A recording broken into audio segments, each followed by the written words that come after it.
There was once a boy named Armand who had everything he needed, but nothing he truly wanted. His parents worked hard to give him a comfortable life, a good school, a quiet home, and every opportunity to succeed. Yet, despite all of this, Armand struggled with something invisible but powerful. He couldn't control his mind. Every morning he woke up with determination, telling himself that today would be different, that he would focus, study, and take control of his life. But within minutes, his thoughts would drift. One small distraction, just a quick glance at his phone, would spiral into hours of mindless scrolling. By the time night came, he was left with nothing but regret. The same promise echoed in his mind before sleep. I'll start tomorrow. But tomorrow never really came. Days turned into weeks, and weeks into months. Slowly, Armand began falling behind in everything that once mattered. His grades dropped, his confidence faded, and a quiet frustration grew inside him. The worst part wasn't failure. It was knowing that he was capable of more, yet unable to act on it. One afternoon, after failing an important test, Armand walked home alone. The world around him felt distant, almost silent, as if even it had given up trying to motivate him. Lost in his thoughts, he didn't notice the old man sitting under a tree until a voice interrupted him. The man asked why he looked so tired. Armand replied that he wasn't tired, just unable to fix his life. The old man smiled and said something unexpected, that Armand wasn't tired of work, but tired of his own mind. Confused a moment, Armand followed the man to a nearby lake. They sat in silence for a moment before the old man asked him what he saw. Armand said he saw his reflection. Then the man picked up a stone and tossed it into the water. Ripples spread across the surface, distorting the image completely. When asked again, Armand said he could no longer see clearly. The old man nodded and explained that this was exactly how the mind works. When it is calm, everything becomes clear. Thoughts, decisions, actions. But when it is disturbed by distractions, impulses, and noise, clarity disappears and control is lost. Armand listened carefully, realizing that for the first time, someone had explained his struggle in a way that made sense. He asked how he could fix it, how he could control his mind. The old man responded simply, "You don't control the mind in one day. You train it." That night, Armand couldn't stop thinking about those words.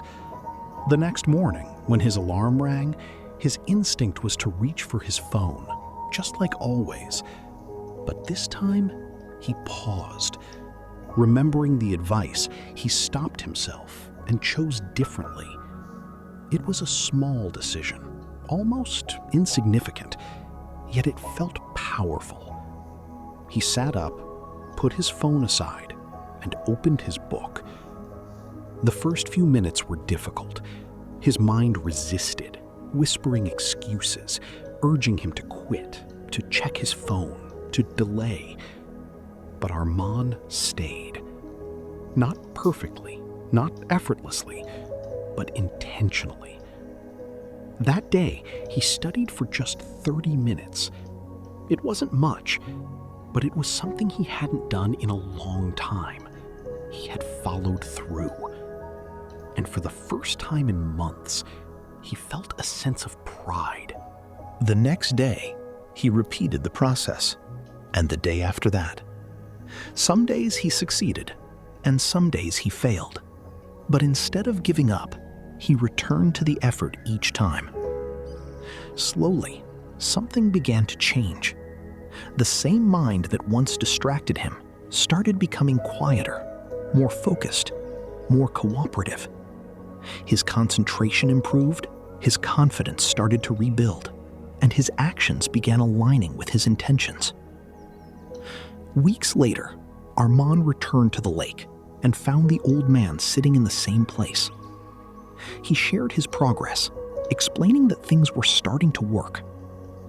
The old man simply nodded and reminded him that the mind was never the enemy. It was just untrained. He explained that the mind naturally seeks comfort, not growth. It prefers easy pleasure over meaningful progress. And if left unchecked, it will always choose the easier path. A director looked at the water again, this time seeing a calm and steady reflection staring back at him. It wasn't perfect, but it was clear. Years later, Armand became known for his discipline and focus. People admired his ability to stay consistent, to work hard, and to achieve his goals. When asked about his secret, he would smile and say that he simply learned to stop listening to every thought and started choosing which ones to follow. Because the truth is, the mind will always speak. It will tell you to quit, to delay, to choose comfort over effort. But you don't have to obey it. You can choose discipline over distraction, action over excuses, and growth over comfort. In the end, the difference between a successful life and a regretful one comes down to a simple question. Who is in control? You or your mind? Because once you learn to train it through small actions, repeated daily with intention and consistency, you unlock a power that cannot be taken away. Control your mind before it controls you. Because when you do, there is nothing in this world that can truly hold you back.